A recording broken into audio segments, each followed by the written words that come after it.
Top quality और consistent performance के लिए सिर्फ सिल्वर पंप नाम याद रखना।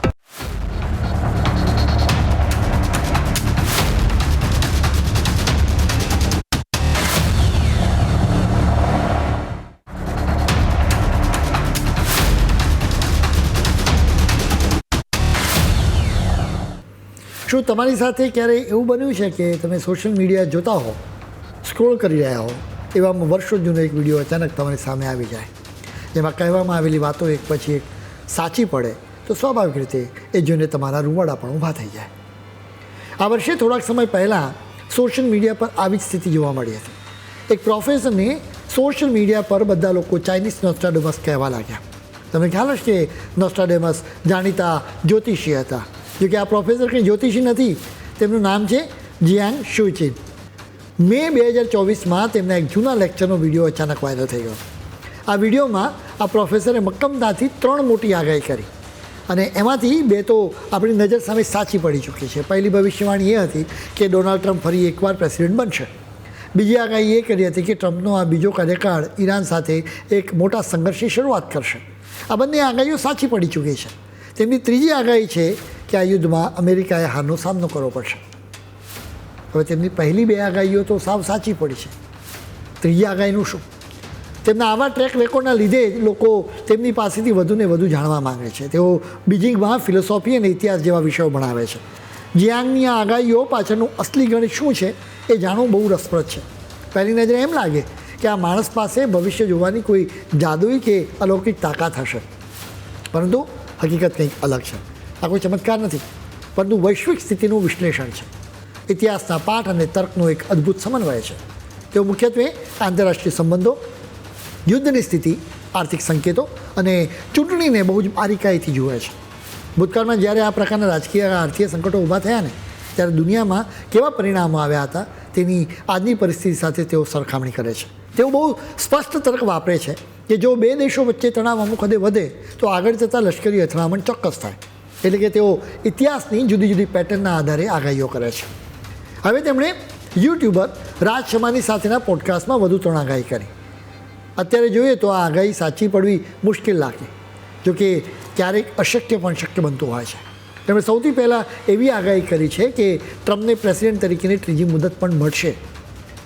આ આગાહી ખરેખર ચોંકાવનારી છે, કેમ કે અમેરિકામાં બીજા કોઈ વ્યક્તિ ઓછામાં ઓછા 2 જ મુદત સુધી પ્રેસિડેન્ટ પદ પર રહી શકે છે. જોકે જિયાંગે જણાવ્યું હતું કે ત્રીજી વાર પ્રેસિડેન્ટ બનવા માટે ટ્રમ્પની પાસે કેટલાક વિકલ્પો છે. જિયાંગ કહે છે કે અમેરિકાના બંધારણમાં એવું ક્યાંય પણ લખવામાં આવ્યું નથી કે અમેરિકાના પ્રેસિડેન્ટ ક્યારેય ઉપરાષ્ટ્રપતિ પદ માટે ચૂંટણી ન લડી શકે. એટલે કે તેમના કહેવાનો અર્થ એ છે કે ટ્રમ્પ પહેલાં વાઇસ પ્રેસિડેન્ટ બની જશે. નિયમ મુજબ પ્રેસિડેન્ટ રાજીનામું આપે એટલે વાઇસ પ્રેસિડેન્ટ આખરે પ્રેસિડેન્ટ બની જાય. આ રીતે ટ્રમ્પ પ્રેસિડેન્ટ બની જશે. જિયાંગની વાતને ડીકોડ કરીએ ને તો આ સાચું પણ લાગે, કેમ કે અમેરિકાના બંધારણમાં 22મો સુધારો માત્ર ત્રીજી વખત પ્રેસિડેન્ટ તરીકે ચૂંટાય આવવા પર જ પ્રતિબંધ મૂકે છે. જોકે વાઇસ પ્રેસિડેન્ટ બન્યા બાદ 2 વખત પ્રેસિડેન્ટ પદે ચૂંટાયેલો વ્યક્તિ પણ ત્રીજી મુદત સત્તા સંભાળી શકે છે. અમેરિકામાં અત્યારે ખરેખર ચર્ચા શરૂ થઈ ચૂકી છે કે ડોનાલ્ડ ટ્રમ્પ શું ત્રીજી વખત પ્રેસિડેન્ટ બનશે ખરા. પ્રોફેસર જિયાંગે બીજી આગાહી એ કરી છે કે અમેરિકા ઈરાનની ધરતી પર પોતાની સેના ઉતારશે. આમ તો કહેવામાં આવી રહ્યું છે કે અમેરિકાએ આ વિકલ્પ પર વિચાર જરૂર કર્યો હતો. તેમણે ત્રીજી આગાહી કરી છે કે અલ અક્સા મસ્જિદ સંપૂર્ણપણે નષ્ટ થઈ જશે. ઇઝરાયલને ત્રીજું મંદિર બનાવવા માટે એક આધાર બનાવવાની જરૂર છે. હવે સૌથી પહેલાં એ જાણવું પડે કે જિયાંગની બીજી આગાહીનો અર્થ શું થાય.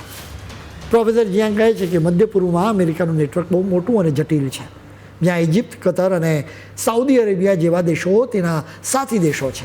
બીજી તરફ ઇઝરાયલ પોતાના ગ્રેટર ઇઝરાયલના સપનાને પૂરું કરવા માંગી રહ્યો છે. એટલે કે એ આરબ દેશોના ઘણા ભાગ પર કબજો કરવા માંગે છે, જેના માટે ઇઝરાયલે ઇજિપ્ત અને તુર્કી જેવા દેશો પર પણ હુમલો કરવાની વાતો કરી. હવે તુર્કી તો પોતે નાટોનું સક્રિય સભ્ય છે.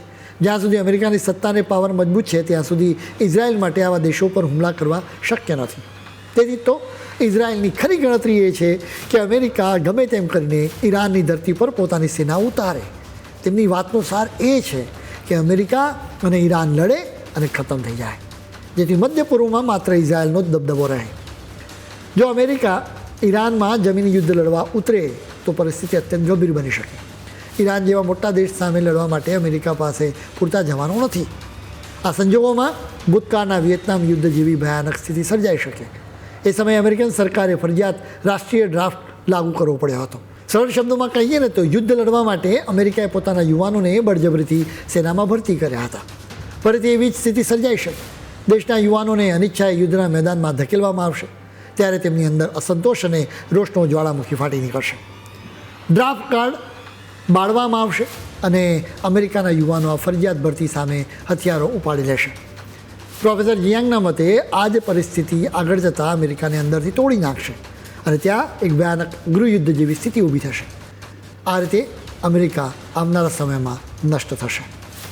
આ પ્લાનના મૂળમાં ગ્રેટર ઇઝરાયલ પ્રોજેક્ટ છે, જેના વિશે પ્રોફેસર જિયાંગ સમજાવે છે કે ઇઝરાયલના લોકો ખૂબ જ ધાર્મિક છે.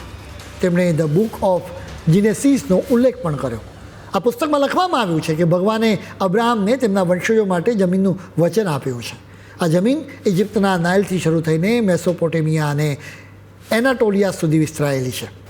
મેસોપોટેમિયા મોટો પ્રાંત હતો, જ્યાં અત્યારના ઇરાક, સિરિયા, ઈરાન અને કુવૈત જેવા દેશો આવી જાય છે.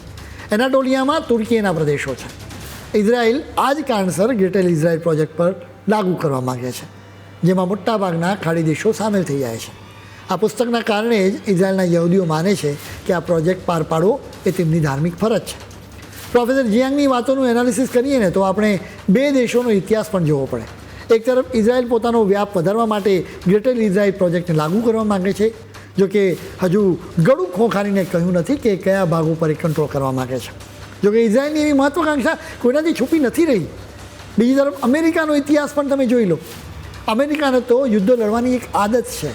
વિયેતનામ, ઈરાક અને અફઘાનિસ્તાન જેવા યુદ્ધોમાં અમેરિકા લાંબા સમય સુધી અટવાયું હતું અને ત્યાં તેને ભારે કડવો અનુભવ પણ થયો.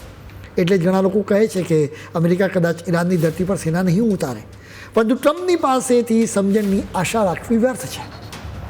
ઈરાનની ભૂગોળ એવી છે કે દુશ્મન દેશ માટે જમીન પર સેના ઉતારીને યુદ્ધ કરવું ખૂબ મુશ્કેલ છે. અમેરિકાની સેના પણ આ વાત સારી રીતે જાણે છે. એના માટે જ અમેરિકામાં સમજુ લોકો આ વિકલ્પ ન અજમાવવાની ટ્રમ્પને શિખામણ આપશે.